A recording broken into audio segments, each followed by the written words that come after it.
ప్రభునందు ప్రేమైన దేవుని పిల్లలారా, ఈ నూతన మందిర నిర్మాణం ప్రారంభోత్సవ కార్యక్రమంలో పాలు పంచుకుంటున్న వేదిక మీదన్న దైవజనులు, అలానే కార్యక్రమానికి విచ్చేసిన విశ్వాసులు, గ్రామస్తులు అందరికీ ప్రభువైన యేసుక్రీస్తు నామమున మొదటగా శుభములు పలుకుతూ, నిర్మాణము అనేది మొదటి సందేశంలో తెలియజేసినట్లు చాలా ఖర్చుతో కూడుకుంది. కేవలం ఖర్చుతో కూడుకుంది మాత్రమే కాదు, చాలా కష్టంతో కూడుకుంది కూడా. ఖర్చుతోనూ, కష్టంతోనూ, ప్రయాసతోనూ, అవమానాలతో, నిందలతో కూడుకున్నది. అది దేవుని కొరకు తలపెట్టే ఏ కార్యక్రమమైనా కానివ్వండి. కానీ అంతిమంగా అందులో విజయము, అంతిమంగా దేవుడు అందులో మనకు ఆనందాన్ని, సంతోషాన్ని ఇస్తాడు అన్నది మాత్రం బైబిల్లో నుంచి మనం నేర్చుకునే సత్యం అది. ఒకసారి బైబిల్లో కూడా ఒక సంఘాన్ని ఏర్పాటు చేసే విషయంలో, ఒక సంఘాన్ని నిలబెట్టడంలో అది ఎంత ప్రయాసతో కూడుకున్నదో, ఎంత కష్టంతో కూడుకుందో అనే విషయాన్ని సంఘాన్ని ప్రారంభించిన, నిలవబెట్టిన ఒక వ్యక్తిగా అపోస్తలుడైనటువంటి పౌలు గారు ఆ సంఘంలో ఉన్నటువంటి పెద్దలతోనే మాట్లాడుతూ, ఆ సంఘ బాధ్యతలను వారికి అప్పగిస్తూ, భవిష్యత్తులో రాబోయే సమస్యలను ముందుగానే పసిగట్టి సంఘాన్ని హెచ్చరిస్తూ, సంఘాన్ని జాగృతం చేస్తున్నటువంటి మాటలు పౌలు గారి మాటల్లో మనం చూస్తుంటాం. ఒకసారి ఆ సందర్భాన్ని ఈ సమయంలో మనం చూడాలి. ఎందుకంటే నిర్మాణం అయితే ప్రారంభమైంది భౌతికంగా, కానీ సంఘ నిర్మాణం అన్నది ఏదైతే ఉందో అది నిరంతరము జరిగేటువంటి కార్యక్రమం. మరలా చెప్తాను, భౌతికమైనటువంటి కట్టడాలు, భౌతికమైన మందిరాలకు ఒక ముగింపు ఉంటుంది. ఒక సంవత్సర కాలం పడుతుంది. లేదా ఒక పెద్ద నిర్మాణాలు అనుకోండి, ఒక 2 ఏళ్ళు. లేదా ఇంకా పెద్ద కట్టడాలు అనుకోండి, ఒక 5 ఏళ్ళు కడతారు, లేదా ఇంకొక 10 ఏళ్ళు కడతారు. కానీ 5 ఏళ్ళకైనా 10 ఏళ్ళకైనా ఒకానొక సమయం వచ్చేటప్పటికి ఆ నిర్మాణం పూర్తవుతుంది, ప్రారంభోత్సవం కూడా జరిగిపోతుంది. ఇక ఆ నిర్మాణంలో ఇంకా ఏ విధమైన పని ఉండదు. కానీ సంఘ నిర్మాణం అన్నది, ఇంతకీ సంఘం అంటే ఏంటి? మనం కట్టుకుంది కాదా అంటే, మనం కట్టింది కాదు సంఘం, కట్టిన మనము సంఘం. ఇప్పుడు ఆ నిర్మాణంలో ఎవరెవరైతే పాలు పంచుకున్నారో వారందరూ సంఘం, మనమే సంఘము అంటే. అలానే నిర్మాణం అయితే ఒక సమయంతో పూర్తయిపోతుంది, కానీ భౌతిక నిర్మాణం, సంఘ నిర్మాణము అన్నది నిరంతరము జరిగేటువంటి ఒక ప్రక్రియ. ఏమండి, ఇక మా సంఘం చాలా బాగా డెవలప్ అయిపోయిందండి, ఇక డెవలప్ అవ్వాల్సింది ఏమీ లేదు అని ఇప్పటి వరకు ప్రపంచంలో ఏ సంఘము చెప్పలేదు, చెప్పబోదు కూడా. ఈవెన్ బైబిల్లో చెప్పబడిన సంఘాలు కూడా అదే పరిస్థితి. బైబిల్లో మనం చదువుతున్నప్పుడు ఒక రోమాలో ఉన్న సంఘమనో, లేదా కొరింథీలో ఉన్న సంఘమనో, ఎఫెసీలో ఉన్న సంఘమనో, ఫిలిప్పీలో ఉన్న సంఘమనో మనం చెప్తుంటాం, చూసారా? ఈవెన్ ఆ సంఘాలు కూడా పరిపూర్ణమైనటువంటి స్థితికి వచ్చాయి, ఇక అవి వెదగవలసింది ఏమీ లేదు అనేటువంటి పరిస్థితి మనకు ఆ సంఘ చరిత్రలో ఎక్కడా కనబడదు. అంటే సంఘ నిర్మాణము అన్నది, సంఘం అంటే మనమే అయితే, మనము దేవునిలో ఎదగటం, మనం దేవునిలో కట్టబడటం అన్నది ఏదైతే ఉందో ఇది నిరంతరము జరిగేటువంటి ప్రక్రియ. ఒకటి మనం మరణించేంత వరకు, లేదా యేసుక్రీస్తు ఈ భూమి మీదకు వచ్చేంత వరకు. అందుకే ఒక మంచి మాట. సరే, మనం పౌలు గారి దగ్గరికి వెళ్ళే ముందు అదే పౌలు గారు ఎఫెసీలకు రాసినటువంటి పత్రికలో, ఎఫెసీలకు రాసిన పత్రిక 4వ అధ్యాయం, ఎఫెసీ పత్రిక 4వ అధ్యాయం 15వ వచనాన్ని ఒక్కసారి చదువుకుందాం. ఎఫెసీ పత్రిక 4వ అధ్యాయం 15వ వచనంలో, ప్రేమ కలిగి సత్యము చెప్పుచు క్రీస్తు వలె ఉండుటకు మనము అన్ని విషయములలో ఎదుగుదము అన్నాడు. ఇది ఎఫెసీ సంఘానికి తెలియచేస్తున్నటువంటి మాట. ఏం చెబుతున్నాడు? ఎఫెసీలో ఉన్న సంఘముతో మనము అంటే తనతో పాటు తనను కలుపుకొని మాట్లాడుతున్నాడు పౌలు గారు. ఆ విషయాన్ని మనం మర్చిపోకూడదు. పౌలు గారు తనను కలుపుకొని మాట్లాడుతూ అంటున్నాడు, మనము ప్రేమ కలిగి సత్యము చెప్పుచు క్రీస్తు వలె ఉండుటకు మనము అన్ని విషయములలో ఎదిగాము అన్నాడా, ఎదుగుదము అన్నాడా? ఏమన్నాడు అక్కడ రాయబడిన మాట? అన్ని విషయములలో మనం ఎదుగుదము అంటున్నాడు.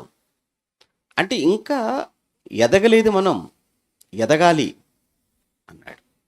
ఇప్పుడు ఈ మాటను మనం ఆధారం చేసుకుని ఏ సంఘమైనా కానివ్వండి, అది 1,00,000 మంది వచ్చే సంఘం కావచ్చు, 50,000 మంది వచ్చే సంఘమైనా కానీ, 10,000 మంది వచ్చే సంఘమైనా, 50 మంది ఉన్న సంఘమైనా, ఆ సంఘాలన్నిటికీ ఒక ప్రశ్న: మీ సంఘంలో ఉన్నటువంటి వారందరూ క్రీస్తులా మారారా?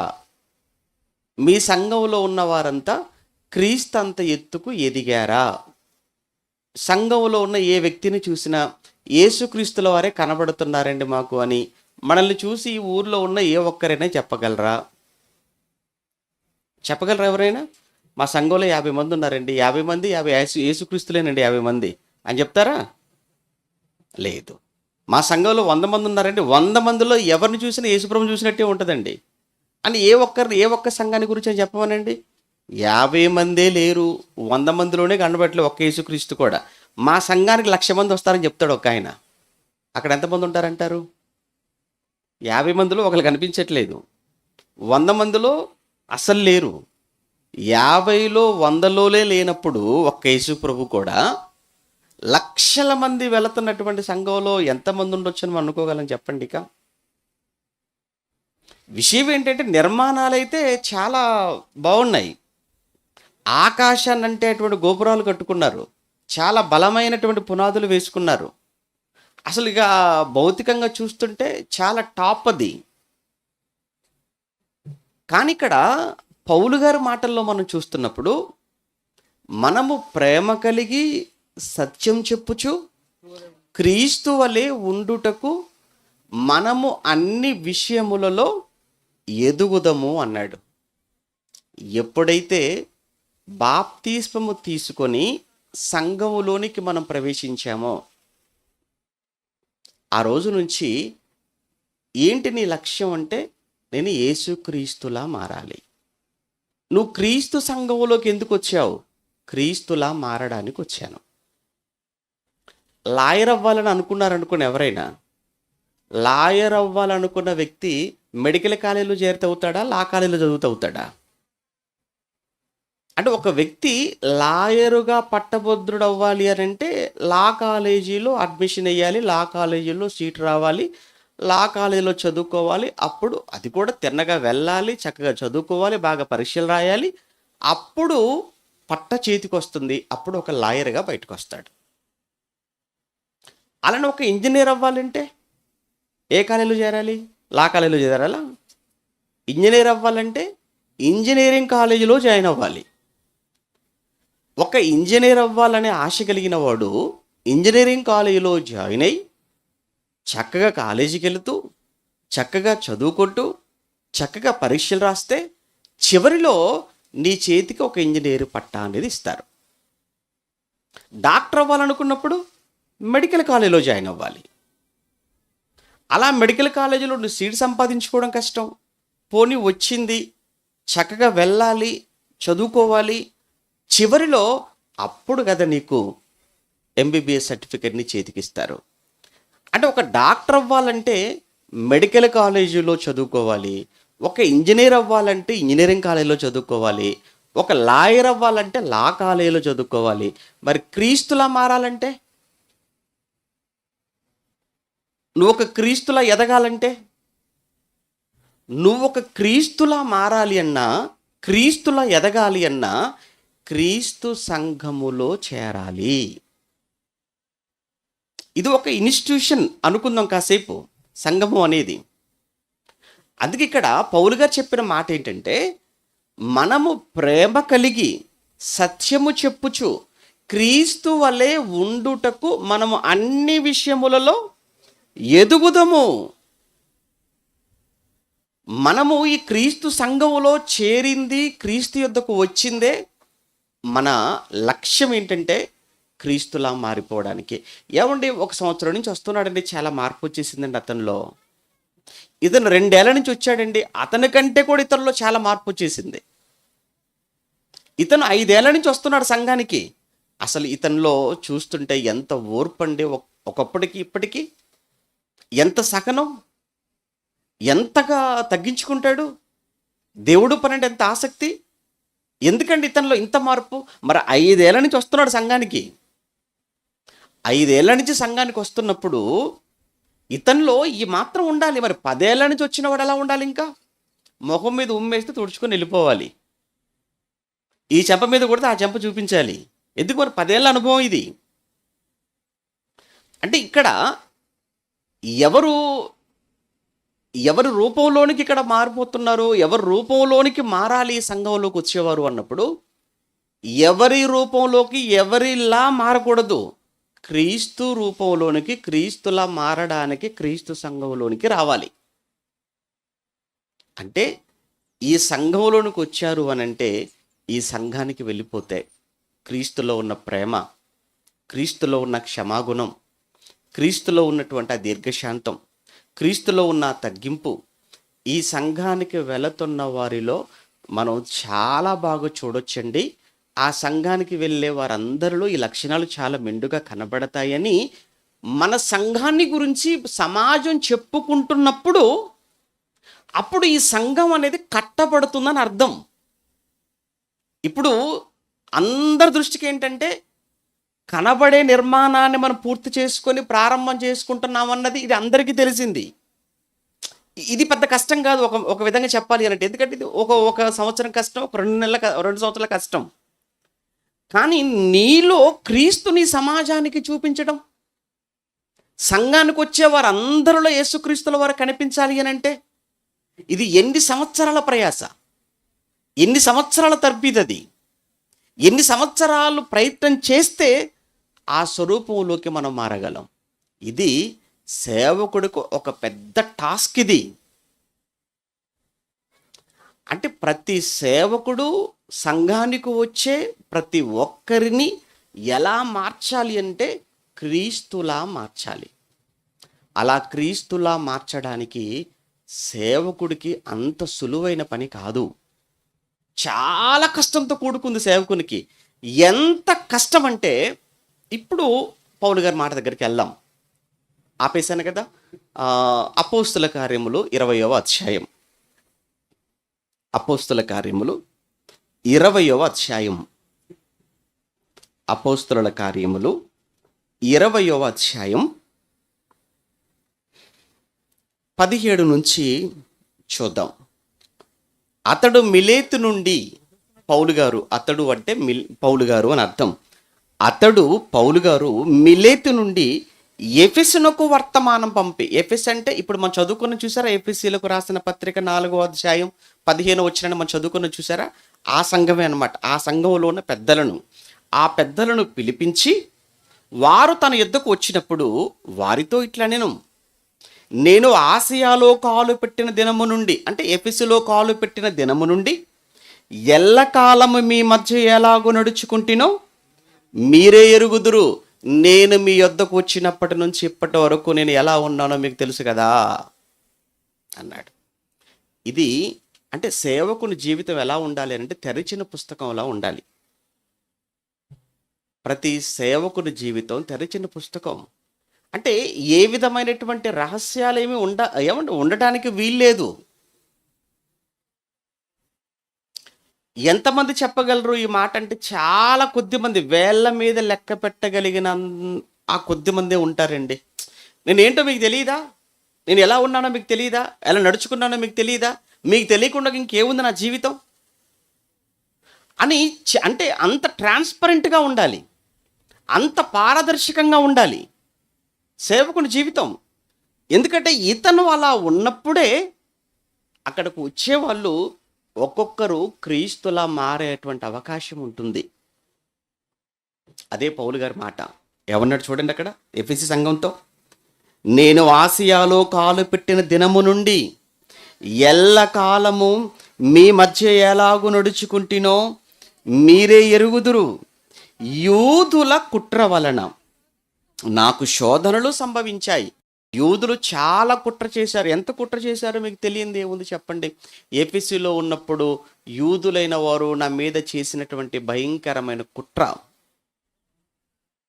ఆ ఎఫెసీలో ఉన్నంత కాలం ఒకానొక సమయంలో అసలు బ్రతుకుతామన్నటువంటి ఆశ కూడా నాకు లేదు. ఇక చనిపోతాము అని డిసైడ్ అయిపోయాడు పౌలు గారండి. ఎఫెసీలో సేవ చేసిన రోజుల్లో బ్రతుకుతాడనేటువంటి, తాను బ్రతుకుతానన్న ఆశ కూడా ఆయన వదిలేశాడు. అధికంగా ఆయన కన్ఫామ్ అయిపోయాడు ఏంటంటే ఇక నన్ను చంపేస్తారు, నేను చచ్చిపోతాను అని. అంటే కొన్ని కొన్ని పరిస్థితులు అలానే ఉంటాయి సేవకుడికి. కాబట్టి రాగానే చెప్తున్నారు ఇక్కడ కూడా ప్రారంభంలో కాబట్టి సంఘాన్ని స్థాపించడానికి, కొద్దిమందిని కూర్చోబెట్టడానికి, వాక్యం చెప్పడానికి, ఆ తర్వాత వీళ్ళందరూ ఒక చక్కటి ఆ స్థలంలో నిర్మాణంలో కూర్చొని చక్కగా వాక్యం విని దేవుని ఆరాధిస్తే బాగుంటుంది కదా అని అనుకున్నప్పటి నుంచి కూడా ప్రతి విధమైనటువంటి ఆటంకం, ప్రతి విధమైనటువంటి శోధన. నిజమే, చాలా కష్టంగానే ఉంటుంది. దీనికే ఇంత కష్టంగా ఉంటే ఒక్కొక్క వ్యక్తిని క్రీస్తు యొక్క స్వరూపంలోనికి మార్చడానికి అది ఎంత కష్టం అంటే, ఒక్క మాట చెప్తాను, పౌలుగా చెప్పిన మాట జ్ఞాపకం చేస్తాను. గలతీయులతో చెప్తుంటాడు, మీ యందు క్రీస్తు స్వరూపము ఏర్పడు వరకు మరలా నాకు ప్రసవ వేదన కలుగుచున్నది. పౌలు గారి మాట అండి అది. మీ యందు ఎవరి స్వరూపం ఏర్పడు వరకు? క్రీస్తు స్వరూపం, మర్చిపోకూడదు. అంటే క్రీస్తు లాంటి లక్షణాలు, క్రీస్తు లాంటి ఆ స్వభావం మీ యందు ఏర్పడు వరకు మరలా నాకు ప్రసవ వేదన కలుగుచున్నది. అంటే ఒక వ్యక్తిని క్రీస్తు యొక్క స్వరూపంలోనికి తీసుకొని రావడం అన్నది ఒక తల్లి బిడ్డను కన్నప్పుడు పడేటువంటి బాధ, వేదన ఎంతుంటుందో ఒక వ్యక్తిని క్రీస్తులోనికి నడిపించటం అంత వేదనని పౌలు గారి మాటల్లో మనం చూస్తున్నాం. ఒక వ్యక్తికే ఇంత వేదన అయితే ఒక 50 మందిని నడిపించాలంటే, ఒక 100 మంది నడిపించాలంటే క్రీస్తు దగ్గరకు, అందుకే అవసరమైతే ఏమైపోతాయంటే ప్రాణాలు కూడా పోయేటువంటి అవకాశం ఉంది. కొన్ని సందర్భాలలో బిడ్డను కనే సమయంలో, కనే పరిస్థితుల్లో తల్లుల ప్రాణాలు పోగొట్టుకున్నటువంటి వారు కూడా లేకపోలేదు మన కళ్ళ ముందు. బిడ్డను కంటూ తల్లి ప్రాణాలు పోగొట్టుకున్నది అని. అంటే ఆత్మలను కనడం, దేవుని కొరకు ఒక ఆత్మను నిలబెట్టడం అన్నది కూడా ఒక బిడ్డకు జన్మనివ్వడం లాంటిదే అన్నది పౌలు గారి మాటల్లో ఉన్న సారాంశం అయితే, సేమ్ ఇక్కడ పౌలు గారు కూడా అదే మళ్ళీ చెప్తున్నాడు ఆ ఎఫెసీ సంఘంతో. ఏమన్నాడు మళ్ళీ ఆ మాట చదువుకుందాం. యూదుల కుట్రల వలన 20వ అధ్యాయం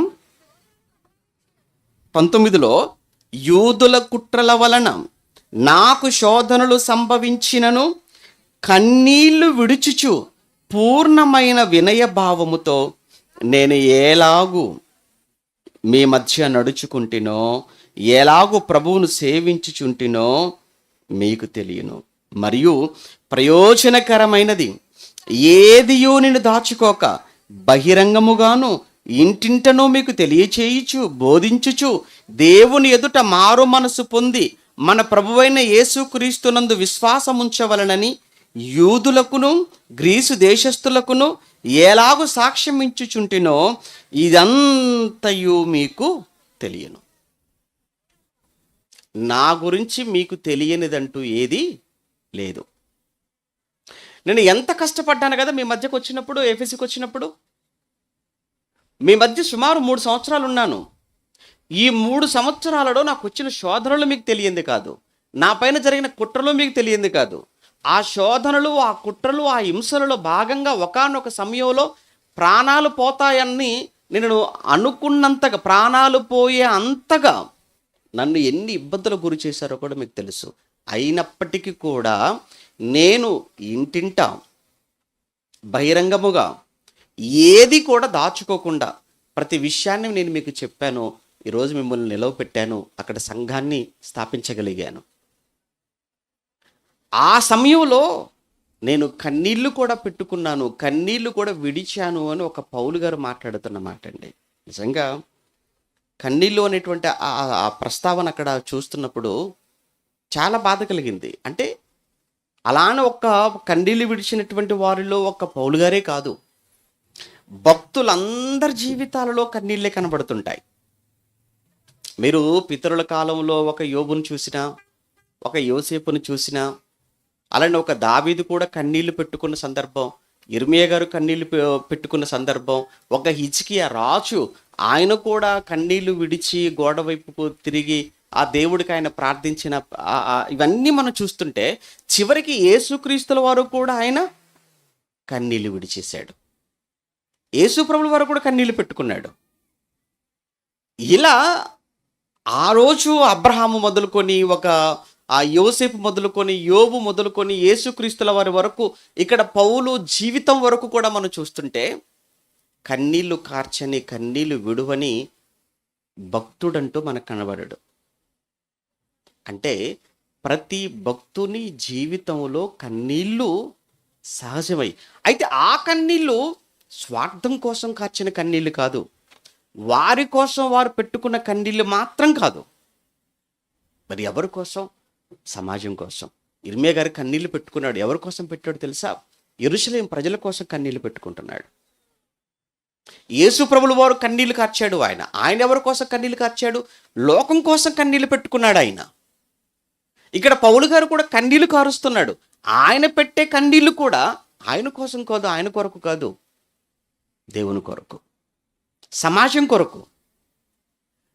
అలా మన కొరకు కాక దేవుని పని విషయంలో, సువార్త విషయంలో ఎదుటివాడిని రక్షించాలి, ఎదుటివాడికి వాక్యం చెప్పాలి, ఎలానైనా ఈ సంఘాన్ని నిలవపెట్టాలి అన్న ఆలోచనతో మనం కార్చే ప్రతి కన్నీటి బొట్టు చాలా విలువైనది.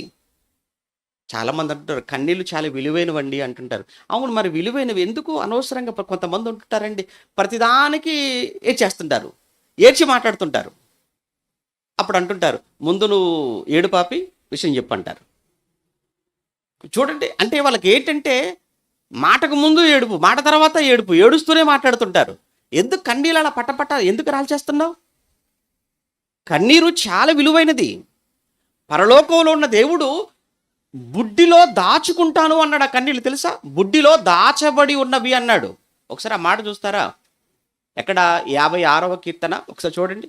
56వ కీర్తన 8వ వచనం అనుకుంటాను. 56వ కీర్తన 8వ వచనంలో, నా సంచారములు నీవు లెక్కించి ఉన్నావు. అది దావీదు గారి కీర్తన. నా సంచారములు నీవు లెక్కించి ఉన్నావు, నా కన్నీళ్ళు నీ బుడ్డిలో ఉంచబడి ఉన్నవి. నా కన్నీళ్ళు నీ బుడ్డిలో ఉంచబడి ఉన్నవి, అవి నీ కవిలలో పుస్తకములో కనబడును గదా అని మాట్లాడుతున్నాడు. ప్రియులారా, ఒక దావీదైనా ముందుగా చెప్పినట్లు ఏ భక్తుడు కన్నీళ్లు కార్చినా వారి కోసం, అంటే వారికి ఏదో ఉద్యోగం లేదనో, ఇల్లు లేదనో, పిల్లలు లేరనో, ఆరోగ్యం బాగోలేదనో, భూమి పండలేదనో, తినడానికి తిండి లేదనో, ఈ కారణాలతో ఎవరూ కూడా కన్నీళ్లు పెట్టుకున్నట్లు మనకు కనబడదు. వీటి కోసం మన కన్నీళ్లు పెట్టుకుంటే ఆ కన్నీళ్లు వ్యర్థం. కానీ ఎదుటి వారి కోసం మీరు కన్నీళ్లు పెట్టుకుంటున్నారా? ఒక భార్య భర్త మారలేదు, భర్త మారాలి, భర్తకు మారు మనసు రావాలి, భర్త రక్షణలోకి రావాలి అని ఒక భార్య భర్త కొరకు నిజంగా ఉపవాసం ఉండి కన్నీళ్లు పెట్టుకొని దేవుని యొద్ద ఆమె ఒకవేళ నిజంగా కన్నీళ్లు రాలిస్తే, దేవునికి మొరపెట్టుకుంటే, దేవునికి కన్నీటి ప్రార్థన చేస్తే ఆ కన్నీళ్లు, ఎందుకంటే తన కోసం కాదు కదా ఆమె కన్నీళ్లు కార్చేది, తన భర్త కోసం. ఎందుకు భర్త కోసం కన్నీళ్లు పెట్టుకుంటుంది? రక్షణలోనికి రావాలి అని, రక్షింపబడాలి అని. అంటే తన భర్త ఆత్మ పట్ల తనకున్న బాధ్యత, తన భర్త ఆత్మ నాశనానికి వెళ్ళిపోకూడదు అని ఒక భర్త పట్ల ఎంత ప్రేమ ఉంటే భర్త కోసం కన్నీళ్లు పెట్టుకుంటుంది. అలానే ఒక భర్త సరిగ్గా బ్రతకని దేవునిలో లేని భార్య కోసం, అలానే తల్లి తండ్రి పిల్లల కొరకు, ఏమండి ఏ రోజైనా నిజంగా చెప్పండి, వాక్యములో లేని, సత్యములో లేని, సంఘానికి రాని, నువ్వు ఇష్టపడే వారి కోసం ఏ రోజైనా మోకరించి దేవునికి మీరు కన్నీటి ప్రార్థన పెట్టిన దాఖలాలు ఏమైనా ఉన్నాయో లేవో ఒకసారి మీకే తెలియాలి. మనం ఏడ్చే రకాలు కాదు, ఏడిపించే రకాలు అన్నట్టుగా అయిపోయారు అందరూ. ఇవి దేవుడి దగ్గర ఏడ్చే రకాలు కావు. ఇప్పుడు అంతా అప్డేటెడ్ అయిపోయారు అందరూ కూడా, క్రైస్తవులు కూడా. మనం ఏడవటం మాకు అలవాటు లేదండి. మరి ఏం చేయడం అలవాటు? అందరినీ ఏడిపించడం అలవాటు. ఇప్పుడు నీకు అందరిని ఏడిపించడం అలవాటు చేసుకున్నావు అనుకో, ఆ తర్వాత నీకుంటుంది ఏడుపు అన్నాడు అక్కడ లాజరు ధనవంతు సందర్భాన్ని చెబుతున్నప్పుడు, లాజరు పాపం చాలా బాధపడ్డాడు, కష్టపడ్డాడు, చనిపోయాడు, దేవదూతలు వచ్చారు తీసుకుని వెళ్ళిపోయారు. కానీ ధనవంతుడు చచ్చిపోయి పాతాళానికి వెళ్ళాడు లేదో, వెంటనే బాధ. అక్కడ ఏడుపు అన్నాడు, కన్నీళ్ళు అన్నాడు. అంటే ప్రభువునందు ప్రియమైన దేవుని పిల్లలారా, ఇక్కడ పౌలు అనేటువంటి ఒక సువార్తికుడుగా మనం ఆయన ఆలోచిస్తే, ఒక సేవకుడుగా యథార్థమైన సేవను జరిగించినవాడు, నిస్వార్థమైన పరిచర్యలో ఉన్నవాడు అపోస్తలుడైన పౌలు. అలా స్వార్థము లేని, ఏది ఆశించని నమ్మకమైన పరిచారకుడు ఎప్పుడు కూడా ఆత్మల కొరకు ఆలోచిస్తుంటాడు. అలా ఆత్మల కొరకు ఆలోచించే ప్రతి సేవకుని జీవితం కన్నీటితో ముడిపడి ఉంటుంది. అలా కన్నీరు కార్చే ప్రతి సేవకుడి సేవ కూడా అది 30 60 100 ఫలిస్తుందని చెప్పటానికి పౌలు సేవ కంటే ఇంకా ప్రత్యక్ష సాక్ష్యం మనకి ఇంకేం అవసరం లేదండి. ఈరోజు ఎందుకు నీ దగ్గర ఎవరు ఉండలేకపోతున్నారు? ఒకటి ఆలోచించాలి. ఎందుకు మన దగ్గరికి ఎవరు రాలేకపోతున్నారు? ఎందుకు ఎవరు ఎక్కువ కాలం మనతో ఉండలేకపోతున్నారు? ఎందుకు సంఘం అంతా కూడా రోజు రోజుకి బలహీనమైపోతుంది? ఆత్మీయంగా ఎందుకు రోజు రోజు దిగజారిపోతుంది? ఏంటి? ఒకప్పుడు ఘనంగా ప్రారంభించబడినటువంటి ఈ సంఘాలు అనతి కాలంలోనే ప్రజలు లేక, విశ్వాసం లేక ఎందుకు వాటన్నిటికీ మరలా తలుపులు వేసుకోవాలి, తాళాలు వేసుకునే పరిస్థితి వచ్చేసిందనంటే, ఒక్కసారి నువ్వు ఆలోచించు. ఎక్కడో సమస్య. అది ఒక సేవకుడిగా అది ఒకవేళ మనలోనేనేమో అని ఎందుకు మనం అనుకోకూడదు? నువ్వు కార్చే ప్రతి కన్నీటి బొట్టు, నువ్వు విత్తిన వాక్యం అనే విత్తనానికి అది ఒక చెమ్మ లాంటిది. ఎప్పుడైతే నువ్వు నిజంగా కన్నీటితో, బాధతో, వేదనతో నువ్వు వాక్యం చెప్తావో, నువ్వు చెప్పిన వాక్యం ఆ హృదయం అనే ఆ నేలలో పడుతుంది. నువ్వు కార్చే కన్నీటి బొట్టు వచ్చి నువ్వు చేసే ప్రార్థన, కన్నీటి ప్రార్థన, అది వారి హృదయాలలో అది ఫలించడానికి, మొలకెత్తడానికి అవకాశం ఉంటుంది. ఈరోజు గొప్పల కోసం ప్రసంగాలు అయిపోయాయి తప్ప మార్పు కోసం ప్రసంగాలు ఎక్కడ? ఎలా సేవకుల మధ్య ఎలాంటి పోటీతత్వం ఉందో మీకు తెలియదు కాదు. వెనకంటే నేను బాగా ఇంకా లోతుల్లోకి వెళ్ళాలనుకుంటే చివరికి ఈ లోతులు పడిపోయేటట్టుగా ఉన్నారు. డెప్త్లోకి వెళ్ళాలండి అంటుంటారు అప్పుడప్పుడు. చాలా ఆ పదం వింటుంటే నాకు చాలా చిరాకు వచ్చేస్తుంటే చాలా నవ్వుకుంటున్నా. అన్న కొంచెం డెప్త్గా చెప్పండి అన్న అంటుంటారు. లోతుగా ఉండాలట. చెప్పే ఆ మాట అది హృదయాలలో నుంచి రావాలి, లోతుల్లో నుంచి కాదు. అది చెప్పే ప్రతి మాట అది ఎదుటి వ్యక్తి హృదయాన్ని తాకేటట్టుగా ఉండాలి ఆ మాట. అది ఎప్పుడు అది అనుభవంతో వస్తుంది, లోతుల్లో నుంచి కాదు, డెప్త్లో నుంచి కాదు. ఇవి ఇలా ఇలా అయిపోయాయండి. ఈరోజు సేవకులు అలా అయిపోయారు, సంఘాలు, విశ్వాసులు కూడా అలానే అయిపోయారు. అందుకే కేవలం ఎలా అయిపోయిందనంటే ఈరోజు పరిచర్య ఒక యాంత్రికంగా అయిపోయింది. అంతా కూడా సేవ కృత్రిమంగా మారిపోయారు.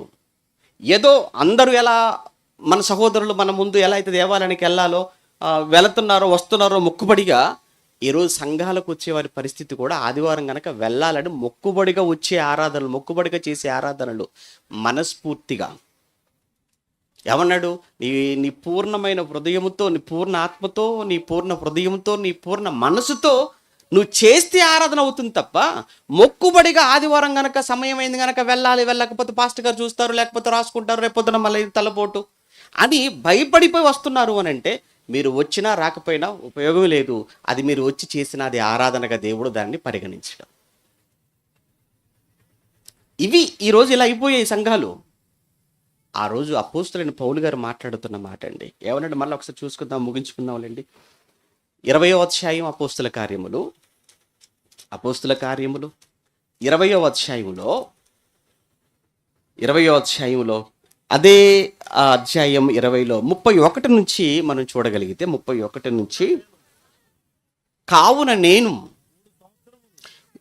నేను 3 సంవత్సరములు రాత్రింబగళ్ళు కన్నీళ్లు విడుచుచు, మరలా చెప్తున్నాడు ఆ మాట. కావున నేను 3 సంవత్సరములు రాత్రింబగళ్ళు కన్నీళ్లు విడుచుచు అన్నాడు. ఇటు 3 సంవత్సరాలు కూడా అపోస్తులైన పౌలు గారు రాత్రింబగళ్ళు కన్నీళ్లు పెట్టుకున్నాడా? ఆ కన్నీళ్ళను నీ కనపడవలసిన పని లేదు. చాలా మంది ఎదుటివారు చూడాలని కన్నీళ్లు పెట్టుకుంటూ ఉంటారు. అది తప్పది.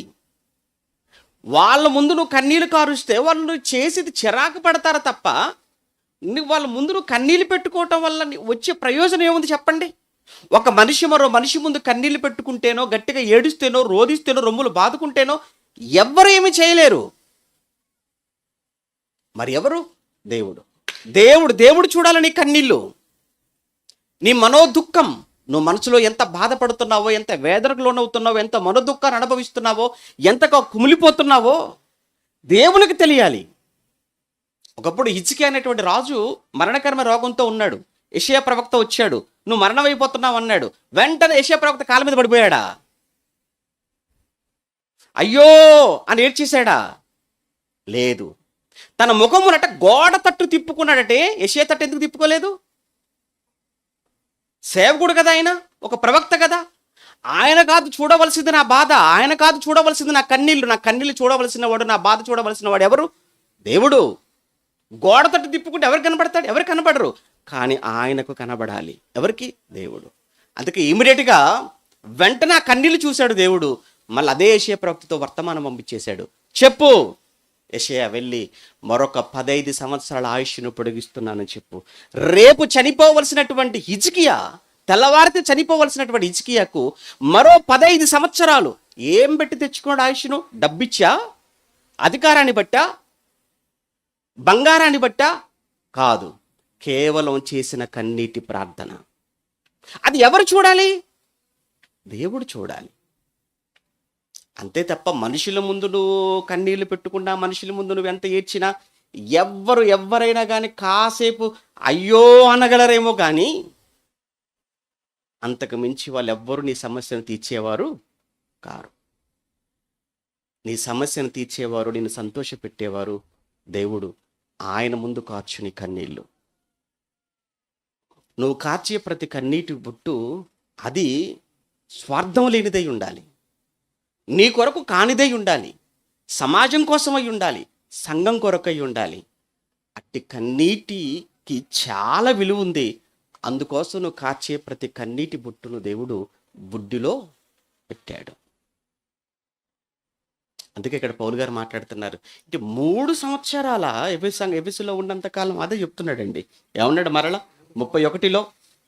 కావున నేడు 3 సంవత్సరములు రాత్రింబగళ్ళు కన్నీళ్లు విడుచుచు ప్రతి మనుషునికి మానక బుద్ధి చెప్పి తిని అని మీరు జ్ఞాపకము చేసుకొని మీరు మెలకువగా ఉండండి సంగమా అన్నాడు. అందుకే పౌలు గారు ఎక్కడికి వెళ్ళినా ఎందుకంటే సంఘాలు స్థాపించబడ్డాయి. ఆ సంఘాలను ఎందుకంటే దినదిన ప్రవర్ధమానంగా వర్ధిల్లుతూ వచ్చాయి. సంఘాలను ఎందుకంటే ఆ రోజులు చాలా క్షేమాభివృద్ధిని పొందాయి. కారణం ఒకటే, పౌలు గారు చేసిన సేవ స్వార్థం లేని సేవ, కల్మషం లేని సేవ, కపటం లేని సేవ, ఏది ఆశించని సేవ, కేవలం ఆత్మల భారం తప్ప ఇక ఏ విధమైన రెండవ ఆలోచన తన మనసులో లేదు. అందుకే ఆత్మలు అంతకంతకు రాబట్టబడ్డాయి. అందుకే ఆత్మలు అంతకంతకు అనేక మంది ఆత్మలుగా రక్షణలోనికి వచ్చారు. అనేక ఆత్మలతో వెళ్ళిన ప్రతి చోట సంఘాలు స్థాపించబడ్డాయి. ప్రియులారా, భౌతికమైన కట్టడం, భౌతికమైన నిర్మాణం ఇది ఒక పార్ట్, చాలా చిన్న విషయం. ఇది ఎంత కష్టపడ్డా, ఎంత ఖర్చు పెట్టుకున్నా ఇది చాలా చిన్నదే. కానీ అసలైనది ఏంటంటే ఒక వ్యక్తిని దేవునిలో కట్టడం అన్నది చూసారా, సంఘాన్ని కట్టడం అది చాలా కష్టం. సంఘాన్ని కట్టడం అన్న మాటకు అర్థం ఏంటో అదొక్కటి చెప్పి మీకు ముగించేస్తాను. సంఘాన్ని కట్టడం అంటున్నారు కదండి. ఇంతకీ సంఘాన్ని కట్టడం అనే మాటకు అర్థం ఏంటి? 9వ అధ్యాయం అదొక్కటి చూసి ముగించుకుందాం. 9వ అధ్యాయం అపోస్తల కార్యములు 9వ అధ్యాయం 31వ వచనం. 9వ అధ్యాయం 31వ వచనంలో, కావున యూదయ గలిలయ సమరయ దేశముల యందంతటా సంఘము క్షేమాభివృద్ధి నొందుచు. ఆ పదం చూడండి, సంఘము క్షేమాభివృద్ధి నొందుచు అన్నాడు. సంఘము క్షేమాభివృద్ధి నొందుచు అని పైన అంకె వేసి కింద మూల భాషలో ఫుట్ నోట్లో కింద చిన్న అక్షరాలలో ఏమన్నాడు? కట్టబడుచు అన్నాడా? అదే పదం అన్నాడా? క్షేమాభివృద్ధి నొందుచు అన్నాడు. కింద మూల భాషలో ఏమన్నాడు? కట్టబడుచు అన్నాడు. అంటే సంఘము క్షేమముగా ఉండటమే సంఘము కట్టబడటం. మీకు అర్థమైందా? సంఘము క్షేమాభివృద్ధి నొందుచు అన్నాడు. క్షేమాభివృద్ధి నొందటము అని అంటే కట్టబడటం. సంఘం కట్టబడాలి అంటే భౌతికంగా కట్టుకున్నాం, కానీ ఇది కాదు. దేవుడు కోరుకున్నది ఏంటంటే సంఘము క్షేమంగా ఉండాలి. సంఘం క్షేమంగా ఉండేటువంటి అర్థం ఏంటి? ఏమండి కలవగానే ఎలా ఉన్నారండి అని అడుగుతారు అందరూ కదా. చాలా కాలం తర్వాత కనిపించారనుకోండి, అనగారు ఎలా ఉన్నారు, క్షేమంగా ఉన్నారా, బాగున్నారా, ఆరోగ్యంగా ఉన్నారా అని అడుగుతారు. రోగంతో ఉన్నారనుకోండి, బాగోలేమన్నానంటాం. ఇప్పుడు సంఘం క్షేమంగా ఉందంటే అర్థం ఏంటి? సంఘంలో ఏ రోగం అంటే ఇటు సంఘానికి కూడా రోగాలు ఉంటాయా? ఉంటాయి. అలుగుడు ఉందనుకో, సనుగుడ ఉందనుకో సంఘంలో ఎవరికైనా, అంటే ఈ సంఘానికి ఏ రోగం ఉందన్నమాట? సనుగుడు అనేటువంటి రోగం ఉంది. ఆ తర్వాత గొప్ప ఏంటి, మమ్మల్ని మా పేరు వేయలేదు, మమ్మల్ని పిలవలేదు, మమ్మల్ని చూపించలేదు, మా కోసం చెప్పలేదు అని ఇలా ఉన్నాయనుకోండి, అంటే ఈ విధమైన రోగం ఉందన్నమాట ఈ సంఘంలో. అంటే ఇలా చూస్తుంటే వీటిని ఏమంటారంటే ఆత్మరోగాలు. అంటే ఇవి సంఘానికి పట్టిన రోగాలు ఇవి. ఏమండి ఇలాంటిది ఏది మా సంఘంలో ఎవరికీ ఉండదండి అన్నారనుకోండి, అంటే సంఘము క్షేమంగా ఉంది, చక్కగా కట్టబడుతుంది అనమాట. ఇంకా అయిపోలేదు, సంఘం ప్రస్తుతం క్షేమంగా ఉంది. ఇంకా ఇంకా ఇంకా ఇంకా చివరికి ఏ రూపంలోకి వెళ్ళాలని నేర్చుకున్నాం మన ప్రారంభంలో? క్రీస్తు సారూప్యంలోనికి ఈ సంఘం మారాలి. సంఘములో ఏ ఒక్కరిని చూసినా అందరిలో ఎవరు కనిపించాలి? యేసుక్రీస్తు కనిపించాలి. అంటే చాలా ఇప్పుడు ముందుంది, అసలు పని ఇప్పుడు స్టార్ట్ అయిందనమాట. ఎవరి ఇప్పుడు యేసుక్రీస్తు లాంటి వాళ్ళు తయారు చేయాలంటే ఒక స్థలం అనేది ఉండాలి కనుక స్థలాన్ని ఎంపిక చేసుకున్నాం, కట్టుకున్నాం. ఇక నుంచి ఒక్కొక్క వ్యక్తిని, ఒక్కొక్క విశ్వాసని క్రీస్తులా మార్చాలి అని అంటే ఇప్పుడు చాలా పెద్ద టాస్క్, చాలా పెద్ద పని ఉంది. ఈ పని ఎన్ని సంవత్సరాలు? ఇదైతే 2 సంవత్సరాలు అయిపోయింది. 2 సంవత్సరాల్లో మారతారా మీరు యేసుప్రభులాగా? అస్సలు అయ్యే పనే కాదు. పోనీ 3 సంవత్సరాలుగా మారతారంటే కష్టమే. 5 ఏళ్ళగా మారతారంటే చెప్పలేము. ఏమో 5 ఏళ్ళకి దయ్యంలాగా మారిపోయి, ఏమంటే యేసుప్రభు ఏమో ఇస్కరియోతు యూదులా మారిపోతారేమో. యేసుప్రభులాగా ఏమో తర్వాత సంగతి అననీయ సప్పీరాలా మారకపోతే చాలు. ఆ అననీయ సప్పీరాలు ఎక్కడున్నారంటే సంఘంలోనే ఉన్నారు. ఇస్కరియోతు యూదా ఎక్కడున్నాడంటే మళ్ళీ యేసుప్రభు పక్కనే ఉన్నాడు. ఇప్పుడు మీరు ఎక్కడున్నారంటే సంఘంలోనే ఉన్నారు. మరి సంఘంలోనే మీరు ఎలా మారాలి? యేసుప్రభులా మారాలి. యేసుప్రభులాగా మారడం ఏమో తర్వాత ఇస్కరియోతు యూదాలా మారిపోతారని ఆ భయం కూడా సేవకుడికి ఉంటుంది. అకుల ప్రిస్కిలల తర్వాత అననీయ సప్పీరాలా మారిపోతారేమో అనుక్షణం భయమే, ప్రతిరోజు భయమే. అందుకే వాక్యం చెప్పాలి, మళ్ళీ మీ గురించి కాపరి సంఘం ఏమంటే బల్లా పర్సనల్గా వెళ్ళిపోయి గదిలోకి వెళ్ళిపోయి తలుపులు వేసుకొని మళ్ళీ మీకోసం కన్నీటి ప్రార్థన చేయాలి. ఎందుకు? వాక్యం చెప్పాడు. ఈ వాక్యం మీలో ఫలించాలి. ఆ ఫలించబడిన ఆ వాక్యం వలన మీలో అనేకమైన ఫలాలు, ఆ ఫలాలే ఆత్మ ఫలాలు, అవే ప్రేమ, సంతోష, సమాధానం, ఇవన్నీ మీలో ఉన్నప్పుడు మీలో యేసుక్రీస్తుల వారి స్వరూపం కనబడుతుంది. కనుక ఈ సంఘం కట్టబడింది భౌతికంగా, కానీ ఆత్మీయంగా కట్టబడటం ప్రారంభమైంది. ఈ ఆత్మీయంగా కట్టబడటం అనేది ఇది ఒకరోజు, 1 సంవత్సరం, 2 సంవత్సరాలతో పూర్తి అయ్యే పని కాదు. ప్రాణం ఉన్నంత వరకు జరుగుతూనే ఉంటుంది. యేసుప్రభు వచ్చినంత వరకు ప్రతి సంఘానికి పని. ఆ పని ప్రతి విశ్వాసాన్ని యేసుక్రీస్తులా మార్చే పని. ప్రార్థన చేసుకుందాం. ప్రేమ కలిగిన తండ్రి, మీకు వందనాలు నాయనా. ఇప్పటి వరకు మీ పిల్లలతో పంచుకున్న ప్రతి లేఖన భాగం వాక్యానుసారమైనదిగా, అది సరియైన విభజనతో కూడినదిగా విశ్వసిస్తూ విన్నటువంటి మీ పిల్లలందరి హృదయాలలో అది ఫలించినట్లు, ఫలాలను తెచ్చినట్లు సహాయం చేయమని వేడుకుంటూ నడిపిస్తున్న తమ్ముడు విక్టర్ పాల్ను, తనకు వెన్నుగా ఉన్న తమ్ముడు స్వాతిముత్యం, ఇంకా నాయన చాలామంది పిల్లలు ఉన్నారు. వాళ్ళ పేర్లు మాకు తెలియకపోయినా తండ్రిగా ఎవరెవరి కష్టం ఎంతుందో అన్నది తండ్రిగా మీకు తెలుసు కనుక మీ పిల్లలందరి ప్రయాసను మీరు జ్ఞాపకం చేసుకోండి. ఈ రోజున్న సంఘం అంతకంతకు అన్ని విషయాలలో కూడా వృద్ధి చెందినట్లుగా కృప చూపించమని వేడుకుంటూ సంఘాన్ని మీ చేతులకు అప్పగిస్తూ వెళ్తుండగా ప్రయాణంలో తోడుగా ఉండండి. తిరిగి రాత్రి కాలం నుంచి రాజుల్లో జరగనైన 3 రోజుల సభలలో మీ సహాయాన్ని మాకు అనుగ్రహించి మీకు మహిమకరంగా జరిగిస్తారని ఆశపడుతూ క్రీస్తు నామమున ఈ ప్రార్థన మీకు సమర్పిస్తున్నాము తండ్రి. ఆమేన్.